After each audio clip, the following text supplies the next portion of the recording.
అమెరికాలో ఉన్నత విద్య కోసం వెళ్లి అక్కడ బహిష్కరణ ముప్పు ఎదుర్కొంటున్న వందల మంది విదేశీ విద్యార్థులకు భారీ ఉపశమనం లభించింది.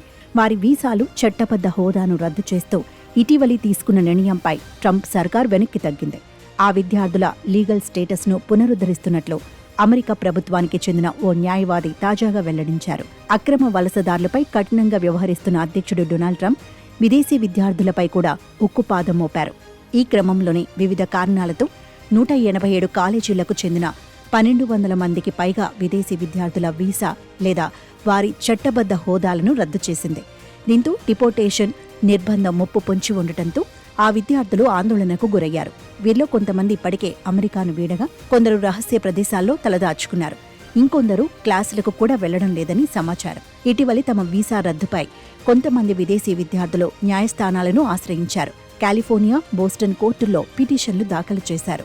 వీటిపై విచారణ జరిపిన ఆయా న్యాయస్థానాలు విద్యార్థుల వీసా రద్దును ఆపాలంటూ ట్రంప్ ప్రభుత్వాన్ని ఆదేశించింది. ఈ క్రమంలోనే ఇమిగ్రేషన్ అండ్ కస్టమ్స్ ఎన్ఫోర్స్మెంట్ అధికారులు ఆయా విద్యార్థుల చట్టబద్ధ హోదాను తాత్కాలికంగా పునరుద్ధరిస్తున్నట్టు వెల్లడించారు.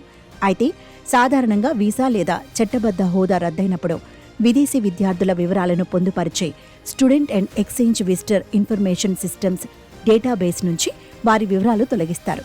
అయితే ఈ రికార్డుల టెర్మినేషన్కు సంబంధించిన ట్రంప్ సర్కార్ త్వరలోనే కొత్త పాలసీ తీసుకురానున్నట్లు తెలుస్తోంది. అప్పటి వరకు తొలగించిన విద్యార్థుల రికార్డులన్నింటినీ తిరిగి యాక్టివేట్ చేస్తున్నట్లు ప్రభుత్వ న్యాయవాది తెలిపారు. దీంతో ఆయా విద్యార్థులకు చట్టబద్ధ హోదా లభిస్తుందన్నారు.